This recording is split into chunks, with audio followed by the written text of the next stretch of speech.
Hello, my name is Freda Pitfield. For those young enough to remember, were you one of the teeny boppers of the 1960s?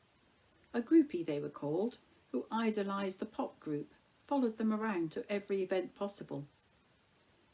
And before that, there were the film stars of the 1930s, 40s and 50s, much admired for their glamorous lifestyle. In the 19th century, there were performers such as Charles Dickens, who would simply stand on stage and command a presence in front of an audience before reading an excerpt from one of his books. And in Tudor times and before, it was the kings and queens who were looked up to, though more through a sense of fear, perhaps. And then there were the brave warrior Saxons buried with their beautifully crafted bronze shields, shining like gold, admired by all who saw them. Before the Saxons came the progressive Romans, possessing what to the native population must have seemed like a mastery of everything. Even early man would have felt a sense of wonder at the artistic abilities of some of their own, who could paint realistic cave pictures of wild animals, with just a dim light in a dark cave and from memory. We can still wonder at the amazing achievements of gifted people, those who were highly thought of and admired. Do you remember Eddie the Eagle, who represented Britain in the Olympic ski jumping events, who against all odds achieved what seemed impossible? Eddie the Eagle, who was 100% focused on what he wanted to achieve.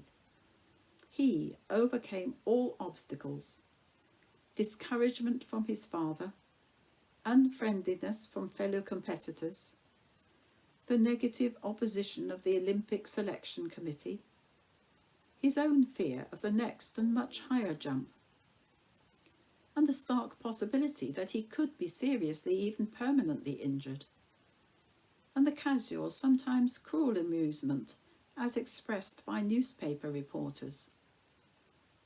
Encouragement came only from his reluctant and unofficial coach, who told him he possessed more focus and determination, enthusiasm, than all the other competitors put together. And it was this which would enable him to achieve the impossible. We delighted in him and were awestruck at his tenacity, his courage. Those born with special talent can uplift and inspire us. Sometimes we can be taken by surprise as we round the next corner, only to experience the unexpected, the amazing. Perhaps when we hear some beautiful music, maybe a singer, a poignant song, an instrumentalist playing spine-tingling music, drawing something rare from our innermost being. But it's not just humans who can inspire. Have you ever felt transfixed as you noticed, as if for the first time, the graceful movement of a lion? Or a murmur of starlings swooping and turning in flawless harmony of music? Or the perfection of deep, pure white, sparkling snow, transforming our familiar world? Can you imagine that moment when, as you stand on top of a high mountain, and you look across a vast and beautiful landscape, and you feel alone, you can see nobody, and yet, in that moment of absolute silence, perhaps you feel you're not quite alone. Isn't it this ability we have to feel awe, wonder, to feel inspired at what we see or hear? Isn't it a gift that raises us up to another plane? Maybe it's something to do with heaven on earth. Did it come from God?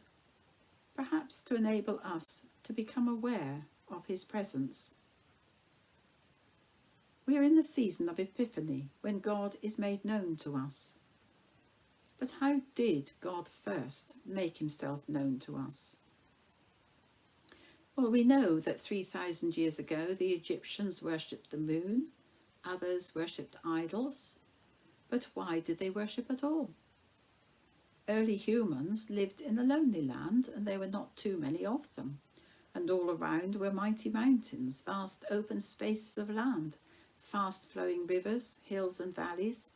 These people were part of nature.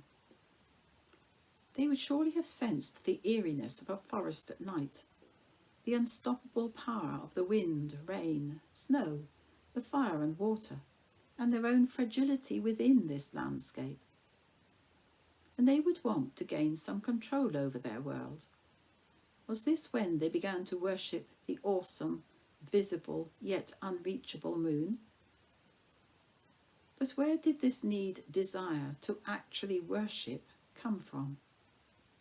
Have we always perhaps possessed a sense of reverence that is drawn from deep within our souls? Even today there are some who, although they have no belief in God, still feel that somehow there is a spiritual part to life for which they can find no explanation. Abraham was one of the first to listen to and be guided by an invisible presence. He heard the voice of God and he responded. And nearly 3,000 years ago, God was there on the mountain with Elijah, who waited and listened, desperate to hear his voice. And as Elijah stood there, the Lord passed by, and a mighty windstorm hit the mountain.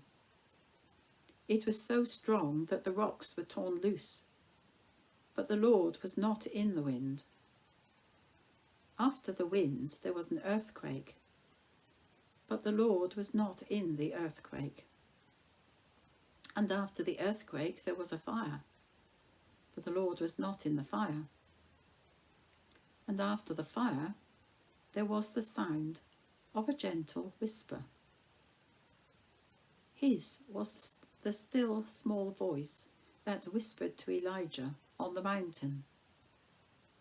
And God was there when Corrie ten Boom and her sister were in most danger in the concentration camp, and the eyes of the guards were closed to the Bible Corrie and her sister were trying to hide.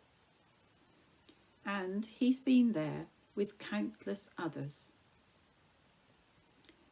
The poem, Footprints in the Sand, tells us that God is always with us, and yet our own feelings of distress can sometimes work against us, making us unable to feel his presence, even during those times when we feel most in need of his reassuring support.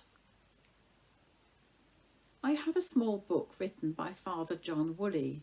It's called I Am With You, which, after my time of quiet with God, I ask God to speak to me through a page in this book. Very occasionally, when I really need help, I say an extra prayer, and it's often as if the random page offers the voice of God, responding exactly to my need. I know then that he is right beside me, and I have a feeling of joy. God has always made his presence known to us on earth. He loves us. He wants our companionship. He wants to bless, guide and protect us. He wants us to love him. We just have to open our eyes to his presence. When we realise that God is working in our life, doesn't it just fill us with a sense of wonderment, of fear even, at this presence of an all-powerful, all-knowing, holy being, who can know our thoughts, our needs, who is always present wherever we are? What about the disciples of Jesus? Let's move forward in time from Elijah to the 1st century and take a look at these friends, ordinary men with ordinary jobs, living ordinary lives. When out of the blue they find themselves caught up in something far beyond whatever they can imagine. What did they think as they witnessed the miracles of Jesus? Imagine the fear, the amazement they felt as, taken by surprise, they watched as Jesus stilled the storm, watched as he walked on water, raised Lazarus from the dead. Imagine their puzzlement and wonder as he changed water into wine, as he fed 5,000 people with just 2 fish and 5 small loaves. Such miracles were not part of their everyday world, and these were happening over and over again. Such strange, seemingly incredible events must have been hard for them to comprehend, or would hardly begin to describe their feelings as they witnessed the sheer power of God at work. Once we become aware of the power, the goodness, the truth of God, then we will worship him and know God as our Father. Shortly before Jesus left the disciples, he told them he would be with them always, even to the end of the age. That is, he would always be there for them. Well, we are human, we need our sleep. But God isn't like us. There is one great difference. He doesn't need to sleep. His watchfulness never stops. At any time, and in every circumstance, and in the remotest place, he is watching over us. Thank you for listening.